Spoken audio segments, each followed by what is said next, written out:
महत्त्वमापन, क्षेत्रफळ, घनफळ यावरील महापोर्टलने विचारलेली सर्व उदाहरणे व सुंदर स्पष्टीकरणे. तर बघा, हा महापोर्टलला आताचाच विचारलेला प्रश्न आहे. अतिशय सोपा प्रश्न आहे बघा. 44 बाय 18 सेंटीमीटर आयताकृती कागदाची लांबी आहे. म्हणजे हा कागद आहे, याची लांबी 44 सेंटीमीटर आणि रुंदी घेतली 18 सेंटीमीटर. आता लांबीची जी बाजू आहे ही, याच्या बाजूने अशी गुंडाळी करायची. काय करायची? गुंडाळी करायची. एक वृत्तचिती तयार करायची. वृत्तचिती म्हणजे काय? वृत्तचिती म्हणजे गोल डबा वगैरे जे असतो ना, त्याला काय म्हणायचं? वृत्तचिती. आता ही का तयार झाली? वृत्तचिती तयार झाली. का तयार झाली? वृत्तचिती. बघा, ही वृत्तचिती तयार झाली. आता या वृत्तचितीला याचं घनफळ काढायचं. तर आता मला सांगा, ही वृत्तचिती जी आहे याची उंची किती झाली? वृत्तचितीची उंची किती झाली? 18 झाली. आणि हा जो याचा जो परीघ आहे, हा परीघ किती झाला? 44 झाला. परीघ किती झाला? 44. आणि परीघाचं सूत्र काय आहे? पाय 2 पाय आर किंवा पाय गुणिले डी. म्हणजे आता परीघ घेता 44 बरोबर 2 गुणिले पाय म्हणजे 22/7 गुणिले आर. यावरून आपण काय करून घ्यायची? त्रिज्या काढून घ्यायची. त्रिज्या किती? 44 गुणिले 7. हा 7 इकडे भागिले इकडे गुणिले होईल आणि 2 गुणिले 22 इकडे काय होईल? भागिले. बरोबर आर आहे. 22 1 22, 22 2 44, बे एक बे बे एक बे. म्हणजे त्रिज्या किती आली? 7 आली. त्रिज्या किती आली याच्यामध्ये? 7 आली. आता वृत्तचितीचं घनफळ, वृत्तचितीचं घनफळाचं सूत्र पाहिलं आपण. काय? वृत्तचितीचे घनफळ बरोबर काय सूत्र आहे?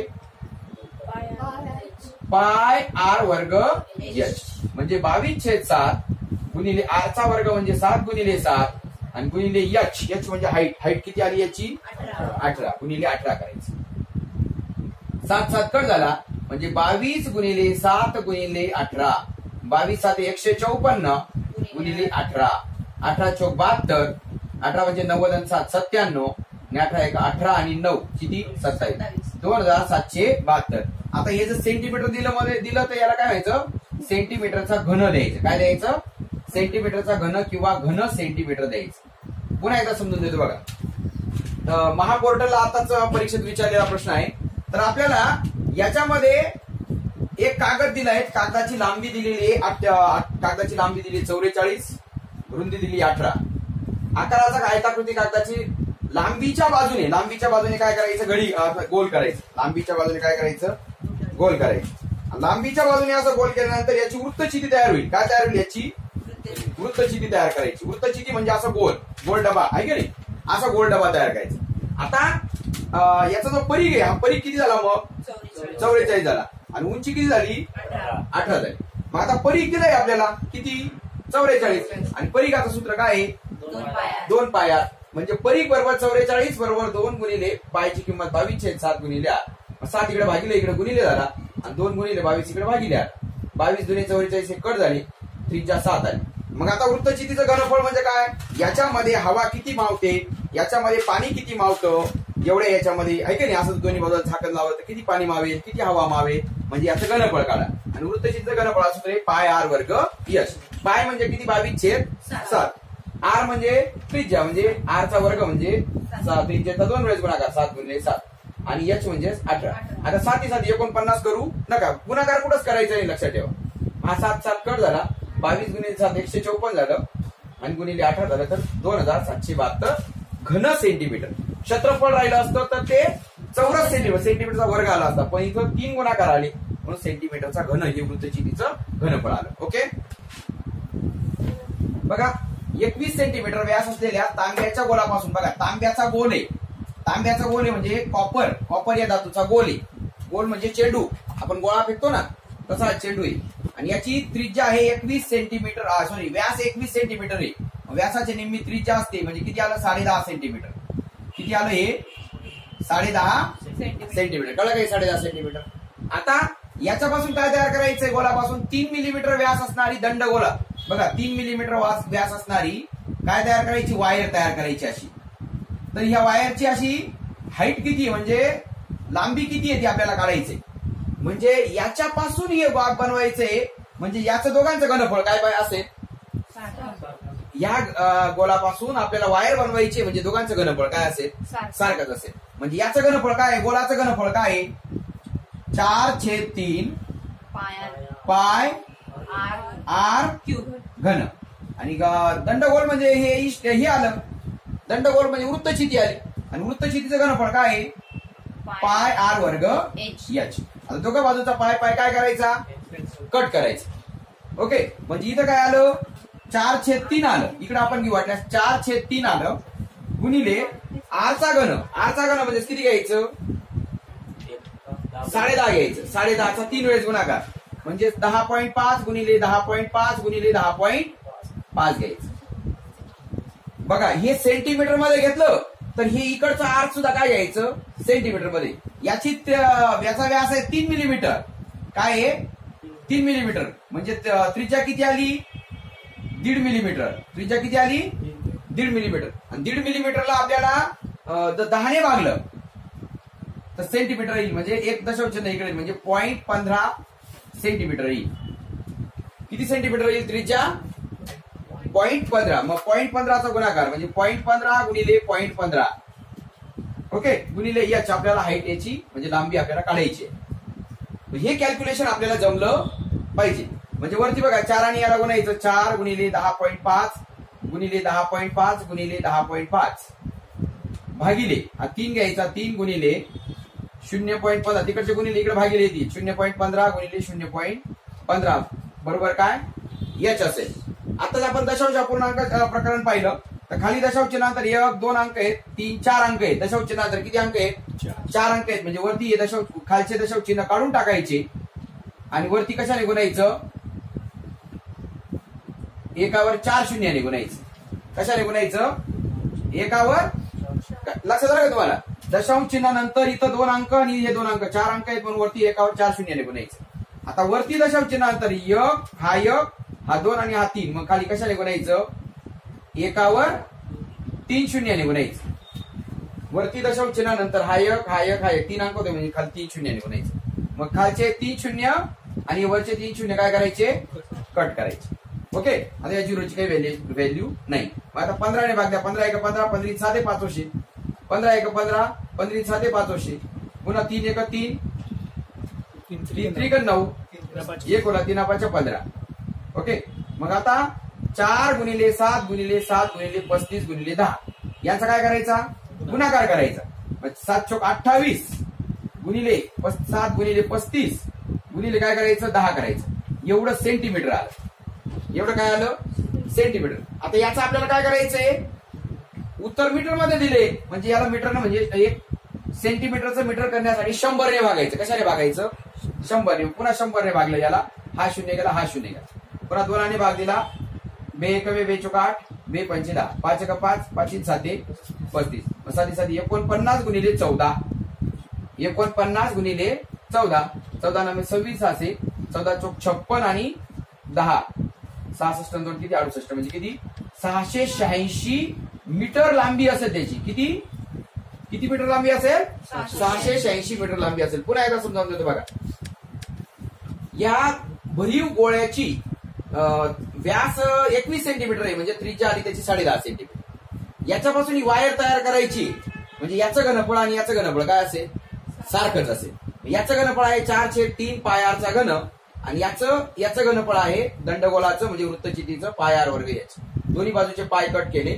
इकडे घेतला 4/3 घेतला आणि आरचा घन म्हणजे 10.5चा 3 वेळेस गुणाकार 10.5 10.5 10.5 बरोबर.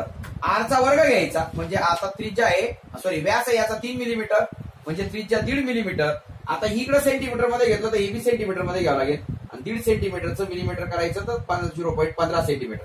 मग 0.15 सेंटीमीटरचा वर्ग 0.15 गुणिले 0.15 आणि गुणिले काय करायचं? हाईट करायचं. मग आता इथं 4/3 करायचं. वरती 10.5 10.5 10.5 करायचं आणि हे दोघं खाली आणायचं.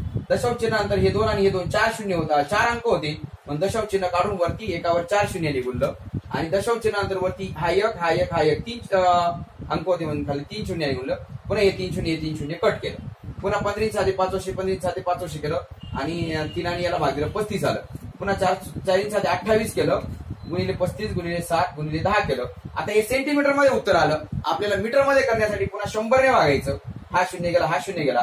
पुन्हा 5 ने भाग दिला 2 ने भाग दिला. हे 14 आलं इथं 5 आलं. पुन्हा 5 1 5 5 7 35 केलं. 7 गुणिले 7 गुणिले 14 म्हणजे 49 गुणिले 14 बरोबर 686 मीटर एवढी या तारेची काही लांबी. ओके.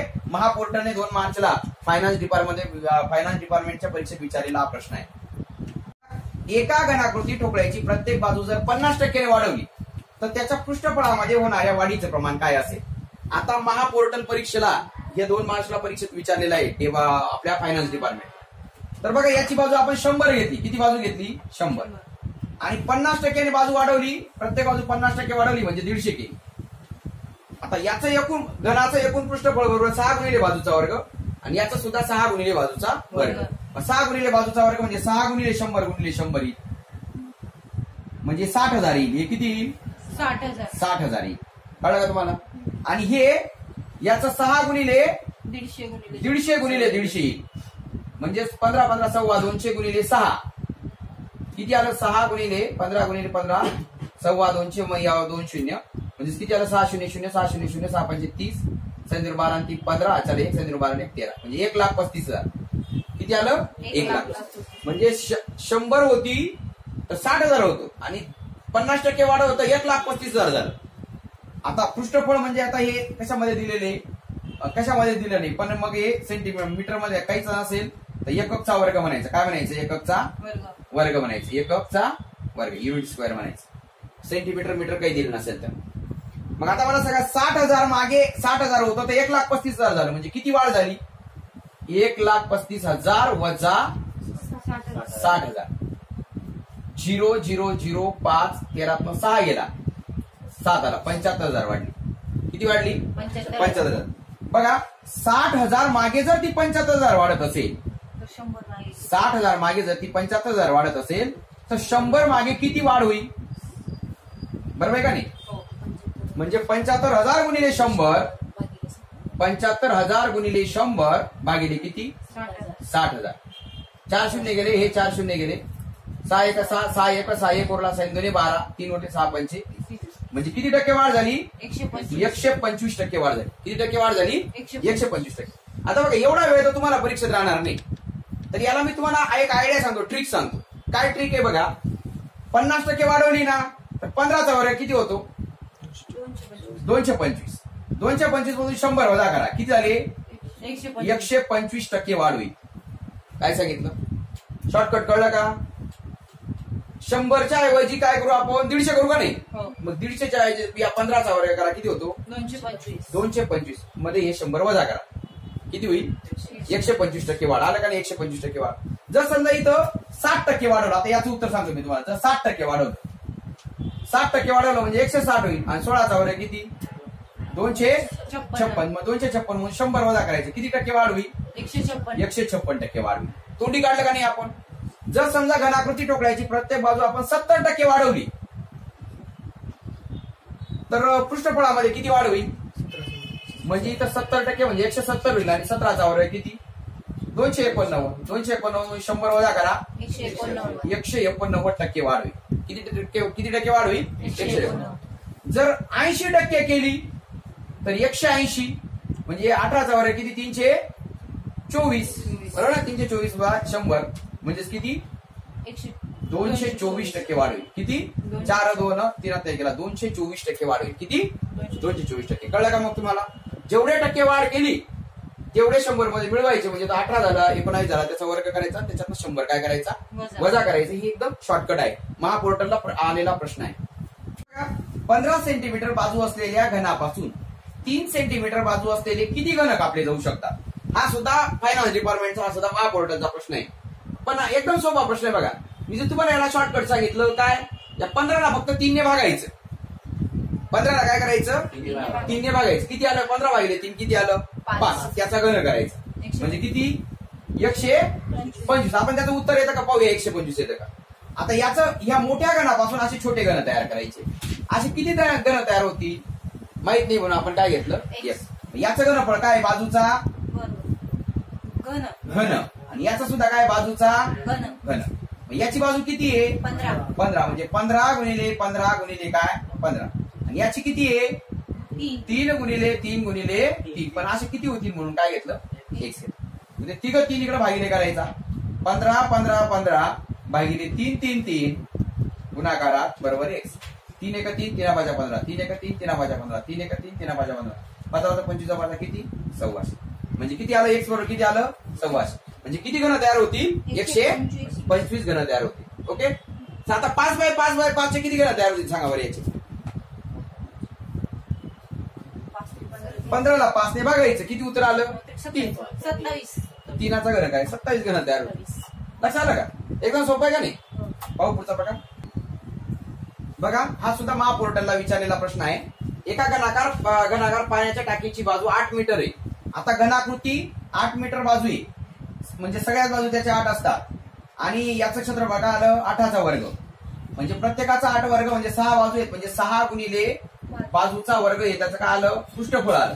म्हणजे 6 गुणिले 8चा वर्ग म्हणजे 6 गुणिले 8चा वर्ग किती 64. 6 चौक 24, 6 2, 6 36 आणि 2 किती 38. म्हणजे 384 चौरस मीटर एवढं काय आलं त्याचं पृष्ठफळ आलं. एवढं काय आलं त्याचं पृष्ठफळ म्हणजे सगळ्या पृष्ठांचं क्षेत्रफळ आलं. कळलं का तुम्हाला. एका घनाकार पाण्याच्या टाकीची बाजू 8 मीटर आहे. त्याचे झाकण कव्हर सह टाकीचा बाहेरचा भाग रंगवायचा आहे. प्रति चौरस मीटरला 100 रुपये मीटर दराने किती रुपये खर्च येईल. आता बाहेरून रंगवायचं आहे म्हणजे किती 384 चौरस मीटर आलं क्षेत्रफळ. मग प्रत्येकाला 100 रुपये प्रमाणे किती उत्तर येईल 384 गुणिले 100 हे 2 शून्य ठेवा आणि 384 का 384 म्हणजे 38,400 रुपये काय येईल. त्या टाकीला रंगवायचा खर्च येईल. काय आलं टाकीला रंगवायचा खर्च किती आला. आता कव्हर सह रंगवायचंय म्हणजे त्याचं जे कव्हर आहे बाहेरचं ती बी रंगवायचं म्हणजे त्याला सुद्धा 38,400 रुपये खर्च येईल. कारण त्याचं बी पृष्ठफळ तेवढंच येईल ना. त्याला कव्हर बसवायचं कव्हर बसवलेलं असेल त्याचं बी तेवढंच येईल. मग 38,400 आणि 38,400 किती झाले 4 4 8 8 8 16 4 1 3 6 76,800 76,800 रुपये. हे कव्हर सह असा शब्द आला त्याच्यामुळे त्यांनी 76,800 उत्तर दिलेले. किती उत्तर दिले 76,800. मला असं वाटलं होतं की झाकण म्हणजे फक्त टाकी रंगवायची असेल तर 38,400 रुपये खर्च येईल. परंतु त्यांनी कव्हरचं असं म्हटलेले याच्यामुळे त्यांनी त्याचं उत्तर 76,800 रुपये दिलेले. ओके. पाहू पुढचा प्रश्न. बघा हा सुद्धा महापोर्टलला विचारलेला प्रश्न आहे. एका आयताकार उद्यानाची लांबी व रुंदी 30 मीटर व 20 मीटर आहे. आता आयताकार हे समजा उद्यान आहे याची लांबी आहे 30 मीटर आणि रुंदी आहे 20 मीटर. ओके. आता प्रति मीटर 200 रुपये खर्च आहे. त्याच्या भोवती कुंपण घालण्यासाठी किती खर्च येईल. म्हणजे एका मीटरला किती रुपये खर्च आहे 200. आता हे 30 मीटरला किती खर्च येईल 30 गुणिले 200 येईल. बरोबर आहे. 30 गुणिले 200 किती आलं बेत्रिक 6 म्हणजे 6,000 रुपयाचा खर्च आला. याचा 6,000 येईल. याचा 20 गुणिले 200 याचा 4,000 याचा 4,000. त्याच्यापेक्षा आपण सगळं एकत्र करू. हे 30 हे 30 हे 20 आणि हे 20 30 आणि 30 60 70 80 90 100 म्हणजे 100 मीटर एवढी परिमिती आली. 100 मीटर एवढी काय आली परिमिती म्हणजे कडेची लांबी आली एवढी. आता एका चौरस मीटरला एका मीटरला 200 रुपये 100 मीटरला किती 100 गुणिले 200 बे एक बे आणि हे 4 शून्य म्हणजे 20,000 रुपये. किती 20,000 रुपये याला काय लागेल खर्च येईल. पुन्हा एकदा सांगतो. लांबी 30 मीटर रुंदी 20 मीटर आहे. एका मीटरला आता कव्हर इथं काही क्षेत्रफळ घालायचं नाही. इथं असं कुंपण घालायचं असं कुंपण आणि एका मीटरला 200 रुपये म्हणजे 30 मीटरला 30 गुणिले 200 म्हणजे 3 दुणे 6 आणि हे 3 शून्य म्हणजे हे 6,000 आले. इकडचे 6,000 आले. हे 20 ला 200 ने गुणलं हे 4,000 आले. हे 4,000 असं केलं तरी चालेल. हे 6 12 16 20 असं सुद्धा चालेल किंवा 30 आणि 20 50 60 70 80 90 100 मीटर कुंपण आलं. 100 गुणिले 2 एका मीटरला 200 प्रमाणे 100 गुणिले 200 20,000 रुपये असं सुद्धा उत्तर येईल. पाहू पुढचा प्रश्न. बघा एका समांतर भुजाच्या 2 बाजूंचं गुणोत्तर 4:5 आहे. आता समांतरभुज चौकोन आपण चौकोनामध्ये पाहिलेले. बघा किती आहे 4:5. ही बाजू 4 असेल तर ही बाजू 5 असेल म्हणजे ही 4x मारायची ही 5x मारायची आणि परिमिती 72 आहे. आता ही 5 असेल तर ही 5 ही सुद्धा 5x असेल ही सुद्धा किती असेल 4x. समांतरभुज चौकोनाच्या समोरासमोरील बाजू काय असतात सारख्या असतात. परिमिती म्हणजे कडेची लांबी किती 5 आणि 5 10x आणि हे 8x किती x 18x. पण आणि 18x बरोबर किती परिमिती दिलेली कडेची लांबी किती दिली 72. कळलं का तुम्हाला. 4:5 म्हणजे हे 4x 5x माना म्हणजे ही 4x असेल ही 4x असेल ही 5x असेल ही 5x असेल आणि कडेची लांबी जी आहे 4x अधिक 5x 9x अधिक 4x 13x अधिक 5 18x आहे. पण कडेची लांबी दिलेली 72. मग 18 इकडे भागिले केलाय 72 भागिले 18 किती झालं 4 झालं, 18 चौक 72. एक्स बरोबर किती आलं 4. म्हणजे ही बाजू किती आली? बरं मोठी बाजू विचारली आहे ना आपल्याला, मग 5x बरोबर किती? 5 गुणिले 4 किती? 20. आता हे सेंटीमीटर मध्ये म्हणजे हे सेंटीमीटर मध्ये उत्तर येईल. कदाचित तुम्हाला दुसरा ऑप्शन 20 मीटर सुद्धा दिलेला असू शकतो. हा पोर्टलला आता 2 तारखेला विचारलेला प्रश्न आहे. हा प्रश्न कळला का? पुढचा प्रश्न घ्या. एक चौरस आहे. चौरस म्हणजे चारी बाजू सारख्या आणि चारी कोण काटकोन. चौकोनाचा व्हिडिओ पहा व्यवस्थित. त्याच्या आणि आयत आहे. आयताचं क्षेत्रफळ समान आहे. याचं क्षेत्रफळ आणि याचं क्षेत्रफळ काय समान आहे. चौरसाची बाजू आहे 24. चौरसाची बाजू किती आहे? 24. आयताची रुंदी आहे 16. आता लांबी माहिती का आपल्याला? नाही. काय म्हणायची? यस. पण याचं क्षेत्रफळ आणि याचं क्षेत्रफळ काय आहे? सारखं. आणि याचं क्षेत्रफळ काय? बाजूचा वर्ग. चौरसाचं क्षेत्रफळ बाजूचा वर्ग. 24चा वर्ग किती? 576. म्हणजे याचं क्षेत्रफळ सुद्धा किती? 576. म्हणजे याचं लांबी गुणिले रुंदी म्हणजे x गुणिले 16 बरोबर किती? 576. लांबी x, रुंदी 16. 16 इकडे भागिले करायचा. 576 भागिले 16. 16 दुने 32, 16 त्रिक 48. 9 उरले 16 सक 96. किती आलं? 36 आलं. किती? 36. पुन्हा एकदा समजून बघा. चौरसाची बाजू 24 आहे आणि चौरसाचं क्षेत्रफळ काय असतं? बाजूचा वर्ग. म्हणजे 24चा वर्ग 576. चौरसाच्या क्षेत्रफळ आहे एवढंच आयताचं क्षेत्रफळ आहे. म्हणजे याचं 576 येतं. याचं सुद्धा किती आलं? 576. याची लांबी आहे 16. रुंदी आहे 16. लांबी किती आहे माहित नाही. मग लांबी आणि रुंदीचा गुणाकारच 576 आहे ना. म्हणजे x गुणिले 16 बरोबर 576. 16 इकडे भागिले केला किती उत्तर आलं? 36. हा सुद्धा महापोर्टलला विचारलेले. सगळेच प्रश्न महापोर्टलला विचारलेले. आता एका आयताच्या 3 कडा. आता आयताच्या असं दिलेले. आयत नव्हतं द्यायला पाहिजे त्यांनी आयता म्हणजे त्यांनी इष्टिकाची ती म्हणायला पाहिजे होतं. पण त्याचं इंग्लिशमध्ये क्युबॉइड शब्द आहे. क्युबॉइड म्हणजेच काय? इष्टिकाची ती. इष्टिकाची ती 3 कडा आहेत बघा. ही इष्टिकाची ती आणि या इष्टिकाची तिला 3 कडा आहेत. लांबी, रुंदी आणि उंची किती किती आहेत? 27, 64 आणि 125 या कडा आहेत. तर सारखे आकारमान असलेल्या घनाचा मग आता याच्यापासून घन तयार करायचा. याच्यापासून काय तयार करायचा? घन. म्हणजे याच्या एवढाच घन. याच्यात जेवढं पाणी बसेल तेवढंच याच्यात पाणी बसेल. कडेचे माप किती? याच्या तिन्ही बाजू काय असतात याच्यामध्ये? काय असतात याच्यामध्ये? सारखे असतात. याचं घनफळ काय आहे? बाजूचा घन. याचं घनफळ काय आहे? बाजूचा घन. याचं घनफळ काय आहे? लांबी गुणिले रुंदी गुणिले उंची. कळलं का? काय? लांबी गुणिले रुंदी गुणिले उंची बरोबर बाजूचा घन. मग आता 125 गुणिले 64 गुणिले 27 बरोबर काय? बाजूचा घन. बाजूचा घन. 125 5चा घन आहे. 64 8चा घन आहे. 27 3चा घन आहे. बरोबर बाजूचा घन. आता हे सगळे घन काढून टाकायचे. म्हणजे 5 गुणिले 8 गुणिले 3 बरोबर बाजू. 8 म्हणजे 40. सॉरी 4 आहे. 64चं घनमूळ 4 आहे. बरोबर आहे. 4चा घन म्हणजे इथं काय घ्यायचं? 4 घ्यायचं. 5 चौक 20 ते किती आलं? 60. म्हणजे बाजू किती आली याची? 60 सेंटीमीटर. ही सेंटीमीटर ही किती आली? सेंटीमीटर मध्ये. वाटलं आता 60चा घन करा बरं. 60चा घन किती होतो?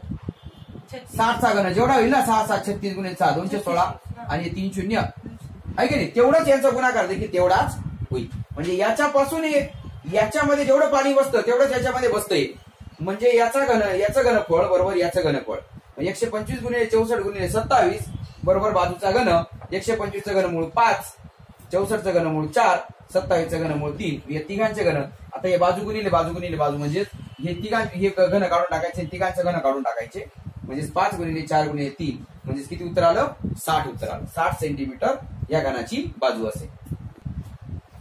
बघा 2 मीटर 80 सेंटीमीटर आणि 40 सेंटीमीटर आकारमानाच्या लाकडाच्या ओंडक्यापासून म्हणजे ज्याला लांबी रुंदी उंची आहे असा जो आकार असतो त्याला इष्टिकाची ती म्हणायचं. क्युबॉइड म्हणायचं. काय म्हणायचं? क्युबॉइड किंवा आयताकृती म्हणायचं. आता 2 मीटर सगळ्यात हे समजा हे 2 मीटर म्हणजे 200 सेंटीमीटर घ्या. काय घ्या? सगळे सेंटीमीटर मध्ये करून घ्या. 200 हे किती घ्या? 80 घ्या आणि हे किती घ्या?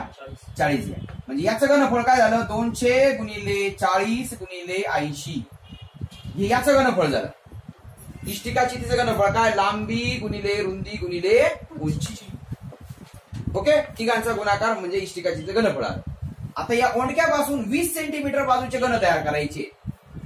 20 सेंटीमीटर बाजूच्या हे काय तयार करायचे? घन. म्हणजे 20 गुणिले 20 गुणिले 20 चे काय तयार करायचे? घन. हे किती होतील? म्हणजे x होती. किती होतील म्हणजे काय x होतील. फक्त इकडचे इकडे काय करून टाकायचे भागिले करून टाकायचं. 200 गुणिले 40 गुणिले 80 भागिले काय 20 20 20. हे तिन्ही शून्य गेले, हे तिन्ही शून्य गेले. बे एक बे बे दोन्ही 4 बे एक बे बे एक बे बे एक बे बे चौक 8 20 गुणिले 4 20 चौक किती 80 ठोकळे तयार होतील. किती असे याच्यापासून असे किती ठोकळे तयार होतील 80 ठोकळे तयार होतील. पुन्हा एकदा समजतो, ज्याला लांबी आहे रुंदी आहे उंची आहे त्याला इष्टिका चिती म्हणायचं. त्याचं घनफळ लांबी गुणिले रुंदी गुणिले उंची असतं. 200 गुणिले 40 गुणिले 80. आणि याच्यापासून 80 बाय याच्यापासून आपल्याला 20 बाय 20 बाय 20 चे आपल्याला घन करायचे आहेत. म्हणजे लांबी रुंदी उंची सारखे असलेले. मग 20 बाय 20 बाय 20 चे किती किती म्हणजे x घन तयार होतो. मग हा इकडे 20 बाय 20 बाय 20 इकडे भागिले गेला तर याचं उत्तर किती आलं 80 ठोकळे आलं. ओके. बघा एमपीएससीने एएसओच्या परीक्षेत विचारलेला प्रश्न आहे. एक तार आहे, ही अशी समजा तार आहे, तिला वळवलं आणि असा चौरस आकार दिला तर तिचं क्षेत्रफळ होतं 484. चौरसाकृती म्हणजे चारी बाजू सारख्या. चौरसाकृती म्हणजे काय चारी बाजू सारख्या आणि चारी कोण काय काटकोण. ओके. मग 484 आहे तर क्षेत्र बंदिस्त करते. त्या तारेला वर्तुळाकार बनवलं.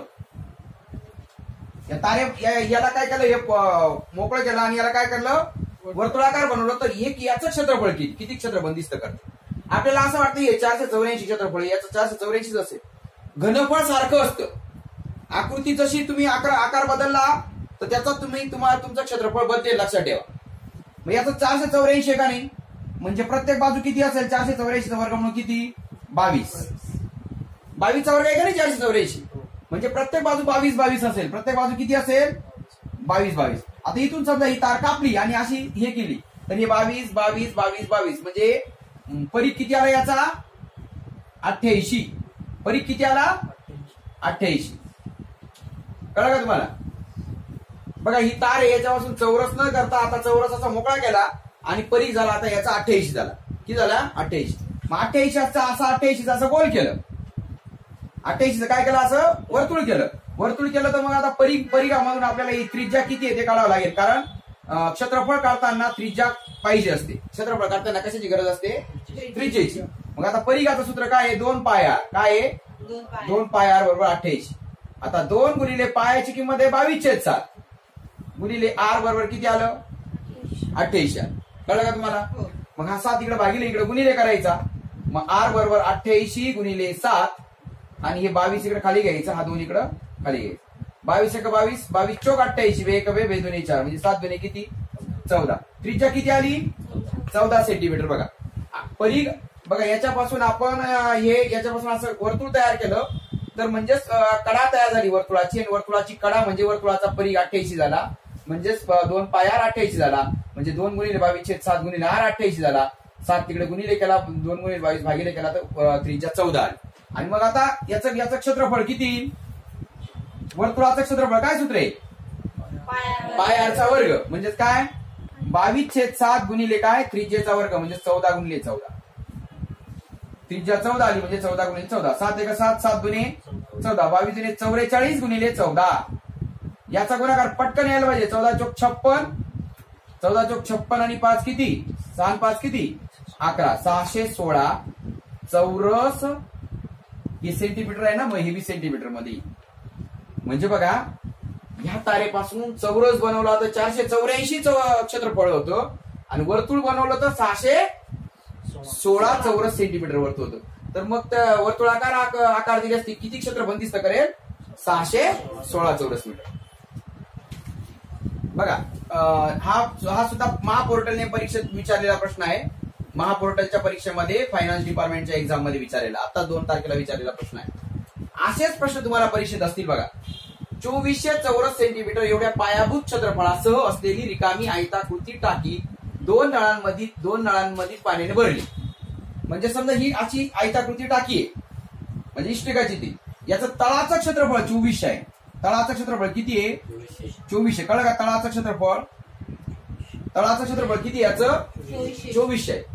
एक नळ दर मिनिटाला 12 लिटर पाणी भरतो आणि दुसरा नळ दर मिनिटाला 8 लिटर पाणी भरतो. दोन्ही नळ 6 मिनिटे उघडले म्हणजे दोन्ही नळ म्हणजे पहिल्या नळाने 12 दुसऱ्या नळाने 8 12 आणि 8 किती झाले 20 लिटर म्हणजे 20 लिटर पाणी भरलं जातं. एका मिनिटात हो. एका मिनिटात किती 20 लिटर म्हणजे 6 मिनिटात किती 120 लिटर पाणी भरतात. किती मिनिटात 6 मिनिटामध्ये. हे कळलं का तुम्हाला? 8 आणि 12 किती 20. एका मिनिटात 20 लिटर 6 मिनिटात किती 120 लिटर. मग 120 लिटर बरोबर हे 2400 चौरस सेंटीमीटर मध्ये बघा. आता 1 लिटर म्हणजे 1 लिटर बरोबर 1000 घन सेंटीमीटर. 1000 घन सेंटीमीटरचा घन. 120 लिटर बरोबर 120 गुणिले 1000. 120 गुणिले 1000 काय घन सेंटीमीटर. तिकडं सेंटीमीटर आहे म्हणून याचं सेंटीमीटर मध्ये केलं. 120 लिटरचं रूपांतर कशात केलं 120 गुणिले 1000 घन सेंटीमीटर बरोबर काय 2400 गुणिले काय उंची. मग 2400 इकडे भागिले करायचा 120 गुणिले 1000 भागिले 2400 बरोबर किती उंची. मग आता हे दोन शून्य गेले हे 2 शून्य गेले. 12 1 12 12 0 0 12 2 24 बे 1 बे 5 10 5 गुणिले 10 म्हणजे किती आली 50 सेंटीमीटर एवढी उंची भरली असेल. किती सेंटीमीटर 50 सेंटीमीटर एवढी उंची काय केलेली असेल याने पाण्याने भरलेली असेल. कळलं का? पुन्हा एकदा सांगतो बघा. 2400 सेंटीमीटर क्षेत्रफळ म्हणजे तळाचं क्षेत्रफळ 2400 आहे. रिकामी टाकी आहे अशी भरलेली आयताकृती आहे. 2 नळ पाण्याने भरली. एक नळ दर मिनिटाला 12 लिटर आणि दुसरा नळ 8 लिटर. 12 8 किती 20 लिटर एका मिनिटात. दोन्ही नळ उघडले ना 20 लिटर पाणी एका मिनिटात. 6 मिनिटं चालले ते म्हणजे 120 लिटर पाणी चाललं. आता 120 लिटर पाणी चाललं. आता 1 लिटर म्हणजे 1000 घन सेंटीमीटर म्हणजे 120 लिटर म्हणजे 120 गुणिले 1000 बरोबर 2400 गुणिले उंची. 24 इकडे भागिले करायचा तर उत्तर किती आलं 50 सेंटीमीटर पर्यंत याचं पाणी भरलेलं असेल.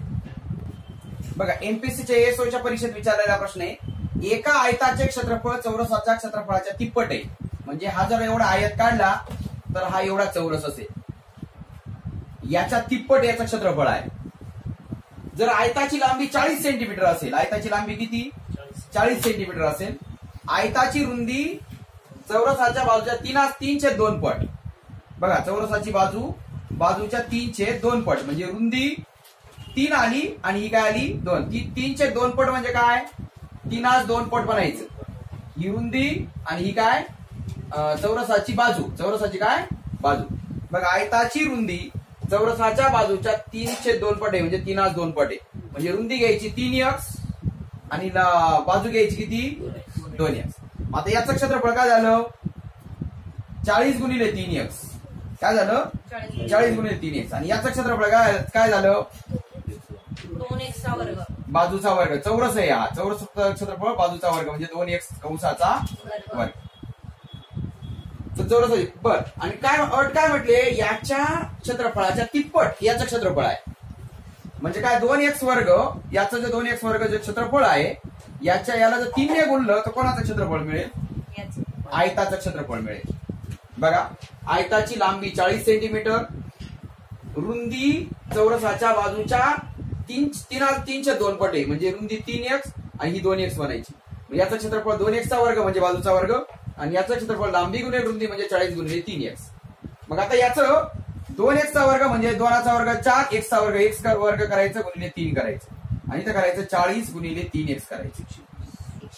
संख्या एका बाजूला अक्षर एका बाजूला. इथं 40 गुणिले 3 भागिले 4 गुणिले 3 हे गुणिले येतं आणि x गुणिले इकडे भागिले होईल x चा वर्ग म्हणजे x गुणिले x ला हा x भागिले होईल. एक x कट होईल. हा 3 कट होईल. 4 1 4 4 10 40 म्हणजे x बरोबर किती आलं 10. x बरोबर किती आलं 10. आता चौरसाची बाजू किती चौरसाची बाजू 2x.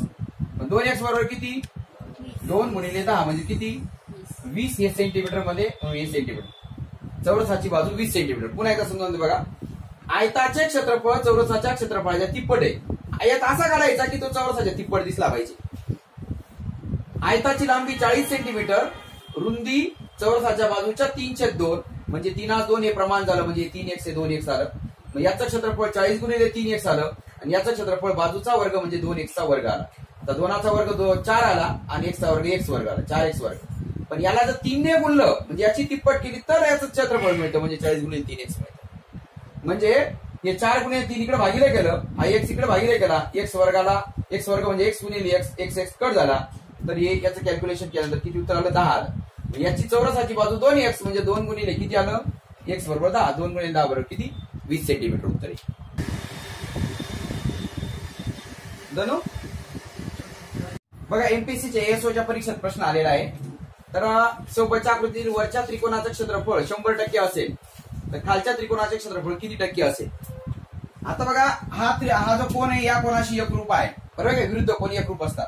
आता दोन समांतर रेषांना एका छेदिकेने छेदले असता छेदिकेच्या हे जे कोण असतात अल्टरनेट अँगल हे एकरूप असतात आणि हा कोण याच्याशी एकरूप असेल, बरोबर आहे का नाही? म्हणजे हा कोण याच्याशी एकरूप आहे म्हणजे ही बाजू आणि ही बाजू काय आली? समरूप आली. काय आली? समरूप. आणि समरूप त्रिकोणांची क्षेत्रफळे ही बाजूंच्या वर्गांच्या प्रमाणात असतात. कशाच्या प्रमाणात असतात? वर्गांच्या. म्हणजे हे 10चा वर्ग आलं, हे किती आलं? 13चा वर्ग आला. 10चा वर्ग हे 100 आलं, हे 13चा वर्ग किती? 169. म्हणजे 100% आलं म्हणजे किती आलं? 169%. बघा समरूप त्रिकोणांची क्षेत्रफळे त्यांच्या बाजूंच्या वर्गांच्या प्रमाणात असतात. तो बघा तो गुणधर्म आपण त्रिकोण शिकवत असताना तो गुणधर्म घेतलेला आहे, तो प्रश्न आलेला आहे इथं. बघा वर्तुळाची त्रिज्या जर दुप्पट केली तर क्षेत्रफळ चौपट होतं. म्हणजे कसं? समजा एक त्रिज्या आहे 7 आहे, मग पाय आर वर्ग समजा घेतलं तर 22/7 गुणिले 49 येईल, 7 7 49, 22 7 154. आणि त्रिज्या दुप्पट केली तर काय येईल? 22/7 गुणिले 14चा वर्ग 14 गुणिले 14 येईल. म्हणजे 7 गुणिले 14 44 गुणिले 14 येईल. 44 गुणिले 14 येईल. अगोदर काय होतं? 22 गुणिले 7 झालं. आता काय 22 गुणिले 44 गुणिले 14 आलं म्हणजे 22 गुणिले 2 गुणिले 7 गुणिले 2 म्हणजे बेदुने किती पट झालं? पहिलं 22 गुणिले 7 होतं, आता 22 गुणिले 7च्या ऐवजी हे 2 गुणिले 2 म्हणजे 4 पट वाढलं. किती पट झालं? चौपट झालं. चौपट होणं म्हणजे तिप्पट 300% वाढणं. म्हणजे पहिल्यांदा 100 असेल तर आता 400 झालं. 100ला 300 वाढ झाली. 100च्या मागे 300 म्हणजे 300% वाढ होत. चौरसाची बाजू जर दुप्पट केली तर क्षेत्रफळ चौपट होतं, लक्षात ठेवा. बाजू दुप्पट केली, आता समजा बाजू समजा एक 4 आहे, 4चा वर्ग केला 16 आणि बाजू दुप्पट केली 8 केली, 8चा वर्ग किती होता? 64. 16च्या दुप्पट 16चे 4 पट झालं की नाही? 64. म्हणजे चौरसाची बाजू दुप्पट केली तर क्षेत्रफळ काय होतं? चौपट होतं. आणि त्रिज्या दुप्पट केली तर क्षेत्रफळ चौपट होतं म्हणजे 300% वाढ होतं. चौरसाची बाजू दुप्पट केली तर क्षेत्रफळ चौपट होतं म्हणजेच इथं देखील 300% वाढ होते. आयताची रुंदी दुप्पट आणि लांबी निम्मी केली तर क्षेत्रफळात काही फरक पडत नाही. म्हणजे कसं? आता समजा मी ही 8 घेतली, ही 10 घेतली. 8 आणि 10 किती झालं? 8 गुणिले 10 180 हे झालं. 10 किती? 80 क्षेत्रफळ झालं. आता मी हे निम्म करतो म्हणजे 4 करतो आणि हे काय करतो? 20 करतो. 20 चोक किती आलं? 80. काही फरक पडतो का? म्हणजे रुंदी निम्मी लांबी दुप्पट किंवा लांबी निम्मी रुंदी दुप्पट केली तर क्षेत्रफळामध्ये काही फरक पडत नाही आयताचा. आणि दोन चौरसांच्या क्षेत्रफळांचं गुणोत्तर हे त्यांच्या बाजूंच्या मापांच्या वर्गांच्या पटीत असतं. कशाच्या? बाजूंच्या मापांच्या वर्गांच्या पटीत असतं. म्हणजे समजा हे याचं गुणोत्तर आहे 4 आहे तर याचं क्षेत्रफळ काय आलं? क्षेत्रफळांचं गुणोत्तर याचं 4चा वर्ग 16 आला. आणि समजा मी हे 5 घेतलं, 5चा वर्ग किती आलं? 25 आलं. म्हणजे 4चा वर्ग 16 25 आहे त्यांचं क्षेत्रफळाचं गुणोत्तर आहे. काय आलं? 16 25. म्हणजे दोन चौरसांच्या क्षेत्रफळांचं गुणोत्तर त्यांच्या बाजूंच्या मापांच्या वर्गांच्या पटीत असतं. मग सांगा बरं, वर्तुळाची आपण समजा त्रिज्या दुप्पट केली तर क्षेत्रफळ चौपट होतं. चौरसाची बाजू दुप्पट केली क्षेत्रफळ चौपट होतं म्हणजे 300% वाढतं. आणि आयताची लांबी निम्मी रुंदी दुप्पट केली किंवा रुंदी निम्मी लांबी दुप्पट केली तर क्षेत्रफळात काही फरक पडत नाही. आणि चौरसांच्या क्षेत्रफळांचं गुणोत्तर त्यांच्या बाजूंच्या वर्गांच्या प्रमाणात असतं. बाजूंच्या वर्गांच्या प्रमाणात असतं. समरूप त्रिकोणांच्या क्षेत्रफळाचे गुणोत्तर त्यांच्या बाजूंच्या वर्गांच्या प्रमाणात असतात.